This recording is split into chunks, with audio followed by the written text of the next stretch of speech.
Alors Cédric, avant de parler de la prochaine saison, un retour sur l'année 2024, c'est pas la meilleure de l'histoire de Cofidis.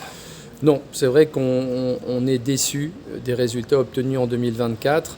On s'attendait à beaucoup mieux. 5 victoires chez les garçons, 5 victoires chez les filles et souvent on a loupé des occasions de briller. Donc ça reste indéniablement une des plus mauvaises des dernières saisons. Après, vous savez, sur certaines saisons, vous gagnez, sur certaines saisons, vous apprenez pour les années qui viennent.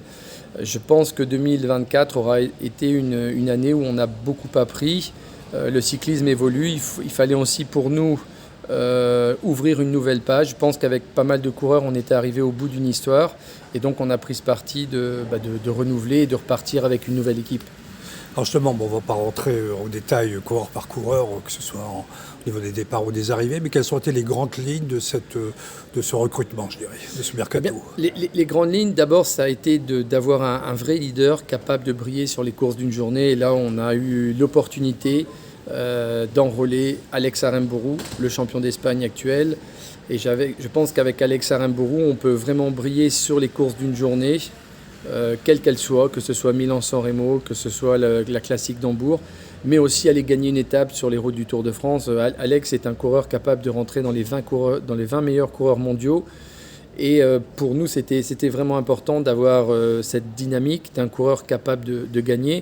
On voulait jouer aussi les premiers rôles sur les classiques. Et Dylan Teuns incarne tout à fait ce type de rôle. Avec le départ de Guillaume Martin, il fallait forcément un grimpeur capable aussi d'assurer une présence dans un groupe de tête. Et Emmanuel Bourkman aura cette mission. Il a terminé 4e du Tour de France en 2019. Il va retrouver de la liberté chez Cofidis. Il travaillait beaucoup pour ses leaders chez Bora. Et je pense que Emmanuel trouvera très rapidement sa place dans l'équipe. Et puis derrière, il nous fallait une ribambelle de talentueux coureurs comme Sylvain Moniquet, comme Simon Carr, je dirais comme tous ces coureurs qui sont des spécialistes d'une journée. Parce que c'est vrai que sur les courses par étapes, aujourd'hui, on voit que les coureurs comme Vingegaard, Pogacar trustent tous les podiums. Donc on s'est plutôt focalisé sur les courses d'une journée.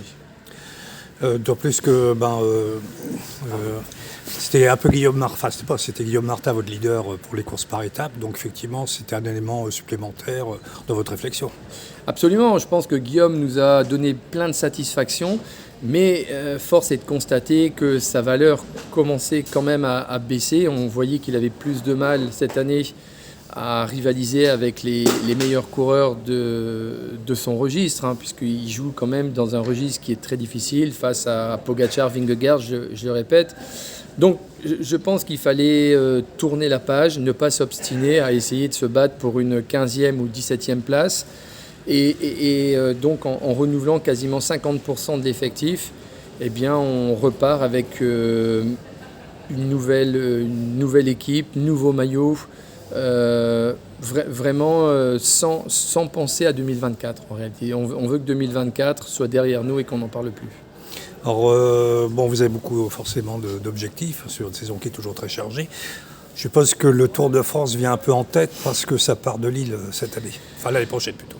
Le Tour de France vient toujours en tête, mais c'est vrai que cette année, avec un départ chez nous, à domicile, avec 3 jours, donc le samedi, dimanche et lundi, sur nos routes, les routes que je parcourais quand je m'entraînais dans la région, il va y avoir une pression supplémentaire, une envie peut-être encore supplémentaire de bien faire, et on sait que le mental est indispensable pour aller chercher les succès. Donc ce qui peut faire la différence aussi, c'est cette rage et cette volonté de faire encore mieux que les autres, parce que tout le monde veut gagner une étape sur le Tour, tout le monde voudra gagner la première étape du Tour et prendre le premier maillot jaune du Tour de France à Lille. Nous, on va essayer de le faire avec un de nos sprinteurs. Alors, on sait que cette année particulière, puisque c'est la 3e année, au niveau du World Tour, la 3e année du cycle, les places seront redistribuées. Est-ce que ça veut dire que les coureurs risquent d'avoir la pression ? Non, les coureurs les coureurs se mettent la pression même. Quand on est coureur cycliste, on a envie de bien faire.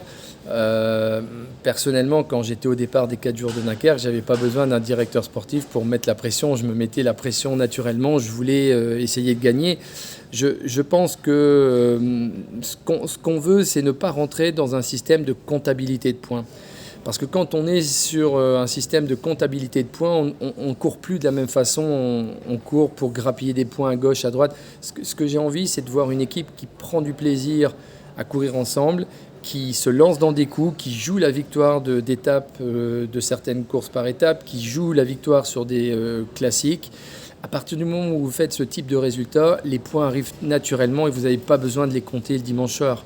Et c'est vraiment comme ça qu'on va aborder cette saison 2025.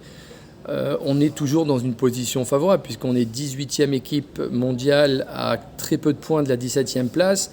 Donc, après une saison catastrophique, il faut bien le dire. Ça veut donc dire que j'imagine pas un seul instant renouveler l'expérience en 2025. Et donc, on va très rapidement retrouver la 15e place sur cette saison 2025. Très bien. Merci Cédric.